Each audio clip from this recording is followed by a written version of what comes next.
Ustadz, saya punya pertanyaan Ustadz, bagaimana caranya agar kita ikhlas dan kuat ketika kita ditinggalkan oleh kedua orang tua kita menghadap Sang Ilahi? Ketika meninggal Nabi Muhammad sallallahu alaihi wasallam, respon sahabat macam-macam. Umar mencabut pedang, man qala inna Muhammadan qad mata fa atrib unuqahu. Siapa yang mengatakan Muhammad sudah mati, ku pancung kepalanya. Siapa yang berani mengatakan Muhammad mati, ku pancung kepalanya. Akhirnya datang Abu Bakar Siddiq membacakan ayat, wa ma Muhammadun illa rasul. Muhammad bukan Tuhan, dia hanya seorang rasul. Qad khalat min qablihi rusul. Sebelumnya sudah ada rasul-rasul tapi meninggal dunia. Afa immata, kalau dia meninggal, au qutila, atau dibunuh orang, inqalabatum ala aqabikum, apakah kamu akan berbalik kepada agama kamu yang lama? Wa may yanqalib ala aqibaihi, siapa yang murtad meninggalkan agama ini, falan yadurrallaha syai'a, Allah tidak rugi walau sedikit pun. Wa sayajzillahu syakirin, Allah tetap akan memberikan balasan pada orang yang bersyukur. Jatuh pedang Umar bin Khattab. Orang setingkat Umar saja pun tetap bisa lupa ayat.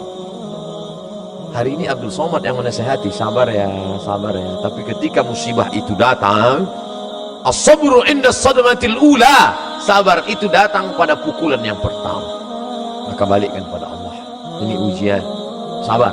Ayah kita meninggal, ibu kita meninggal, sabar. Memang berat, terasa lembut lunak tanah itu dipijak, terasa gempa bumi, tapi datang kawan-kawan menyabarkan. Alladzina idza asabathum musibah qalu inna lillahi wa inna ilaihi raji'un.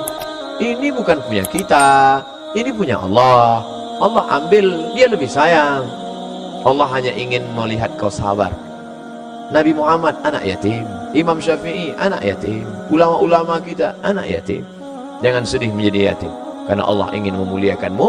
Kamu sama dengan Nabi Muhammad sallallahu alaihi wasallam. Fa ammal yatima fala taqhar, jangan kau harbi. Nah, jadi sabar. Makanya banyak kita lihat suami-suami yang ketika istrinya meninggal sabar dia. Setetes pun air matanya tak ada. Bapak nggak sedih Pak? Itu pinjaman dari Allah Pak Ustaz. Sampai akhirnya Allah mengambil. Apa yang mesti saya sedihkan?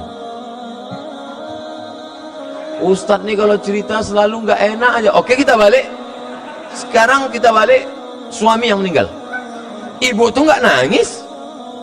Banyak orang heran, ibu nggak nangis. Enggak Pak Ustadz. Kenapa? Udah lama aku tunggu.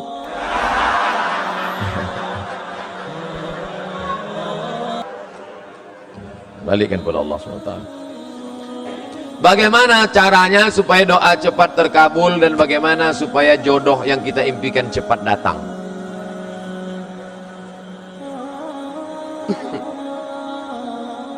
Tidak ada doa yang tidak dikabulkan Allah. Semua doa dikabulkan Allah. Orang yang merasa doanya tidak dikabulkan Allah, dia sudah suudzon pada Allah. Pertama, ada yang doa itu cash and carry, langsung. Dua, ada doa itu ditunda Allah karena ini belum layak. Sama seperti anak minta pisau, minta pisau, minta pisau, belum layak. Nanti kalau ku kasih kau luka. Ini orang belum layak dikasih mobil. Nanti kalau dikasih mobil malah nggak sholat. Dulu waktu masih pakai motor sholat, habis dikasih mobil, sholatnya Idul Fitri sama Idul Adha.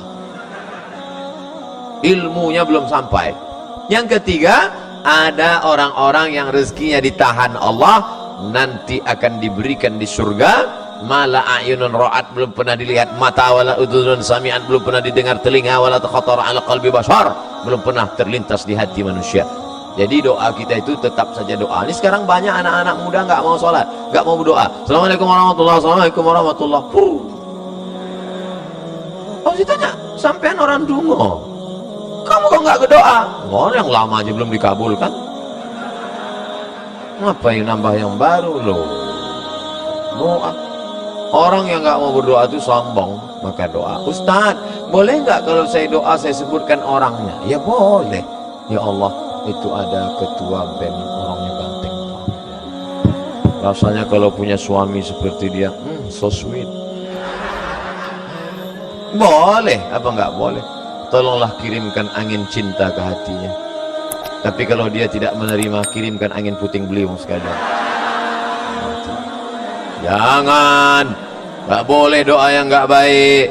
Andai dia tidak bersudi berterima, maka berilah yang lebih baik daripada dia, insyaallah. Maka kita minta pada Allah bukan yang kita mau, tapi yang dikehendaki Allah Subhanahu wa ta'ala. Makanya bapak-bapak kadang kalau dia nikah, istrinya biasa-biasa aja. Pas ditanya sama orang, "Pak, istri bapak?" "Iya." "Bapak ganteng kok bisa yang gitu?" Itu yang paling indah menurut Allah. Itu artinya gagal dengan yang ada itu. Aku tidak melihat engkau, yang kulihat adalah orang yang sudah mengirimkan engkau. Datang utusan presiden, kita tidak lihat dia, yang kita lihat yang mengutusnya. Ada 3 orang diberi pena, yang satu dikasih pena, yang satu dikasih pena. 3 orang tapi responnya beda. Yang satu berkata, cuman dikasih pena sama Pak Gubernur, ya jadilah daripada nggak ada pena. Yang satu marah-marah, masa cuman ngasih pena, kasih kayak Harley Davidson. Yang satu lagi, aku tidak melihat bendanya, tapi yang kulihat adalah siapa yang memberikannya. Sehingga setiap aku menulis, orang akan bertanya, apa yang kau tulis? Tulisannya biasa, tapi pena ini pemberian sang raja. Nanti begitu kau mendapat, walaupun dia biasa aja, itu siapa? Dia yang sudah dikirimkan Allah Subhanahu wa ta'ala. Gitu. Nanti bapak, ibu pulang besok, kalau ada orang nanya, itu istrimu? Iya. Kok begitu bentuknya? Dia dikirimkan Allah.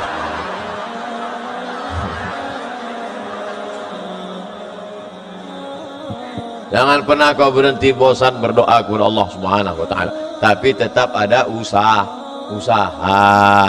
Itu ada kiai, santrinya banyak, ya pendekatan lah kiai.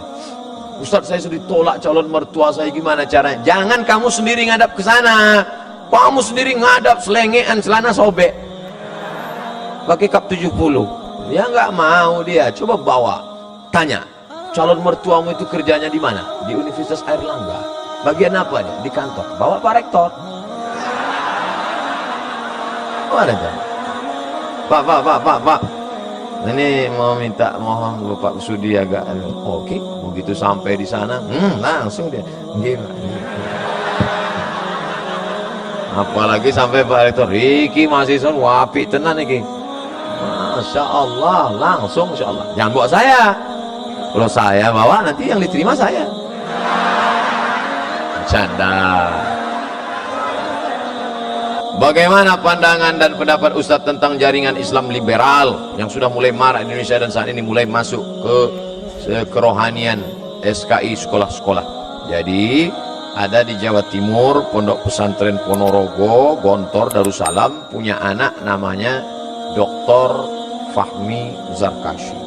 Itu ketua daripada MIUMI, Majelis Intelektual Muda Ulama Muda Indonesia. Mereka ini punya namanya INSIS, bukan ISIS, INSIS, INSIST. Ini yang konsen dalam masalah mengcounter liberal. Jadi adik-adik nanti buat kajian, undang mereka.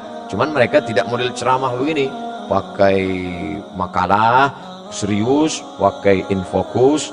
Nanti undang. Ada namanya Dr. Adian Husaini. Kemudian ada pula Dr. Fahmi Zarkashi dari London, Inggris. S2-nya dari IIU, International Islamic University di Islamabad, Pakistan.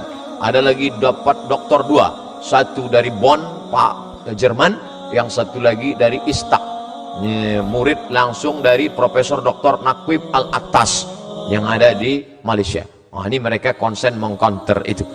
Nanti adik-adik, World Islamic View, bagaimana memandang dengan pandangan Islam, bagaimana program brainwash, cuci otak, bagaimana, itu semua dari pagi sampai makan siang zuhur sampai sore, sehari membahas tentang masalah itu dengan pakar-pakarnya.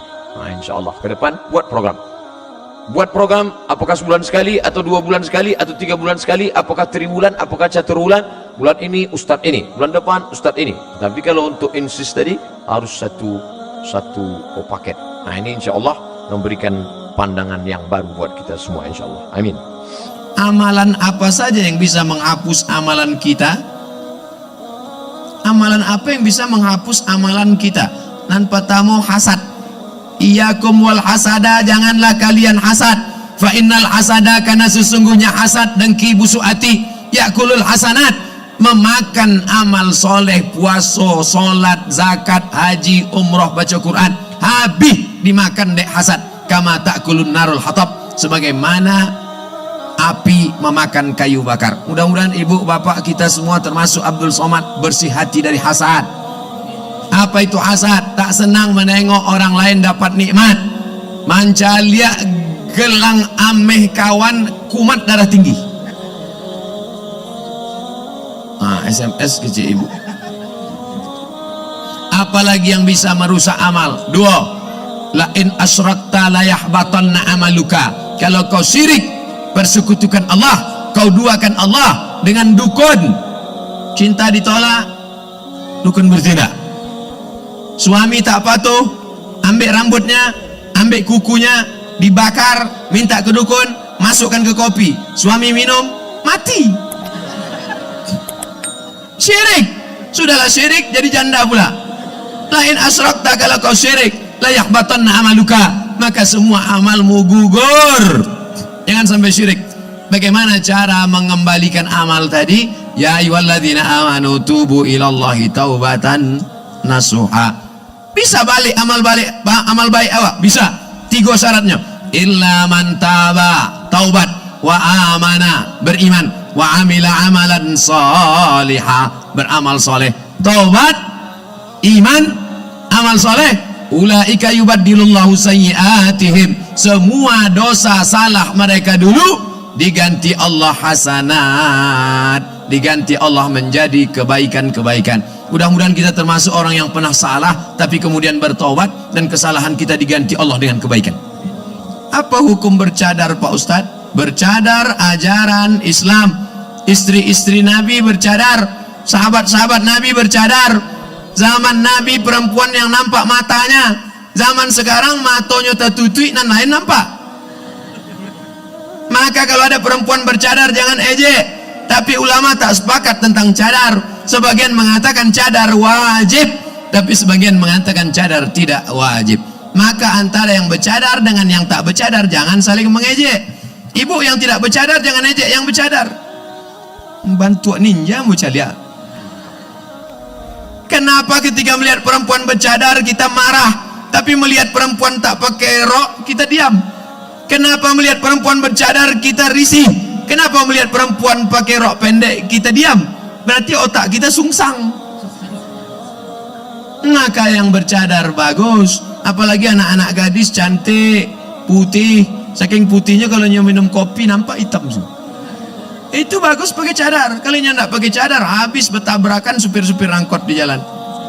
Nah, yang bercadar teruskan, yang pakai jilbab teruskan. Yang bercadar dengan yang tak bercadar jangan kelahi. Karena kalau yang bercadar dengan tak bercadar berkelahi, yang ketawa yang tak pakai baju. Mohon maaf, cakap saya tak sopan. Nenek mama, alim ulama, jadi pandai. Apa hukum bercadar anak SD umur 9 tahun? Allah bisa karena membiasakan diri.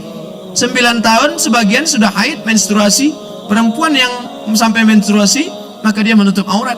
Tapi anak umur 5 tahun dia biasakan bercadar, jilbab. Anak kita awak pakai jilbab belum sampai 9 tahun.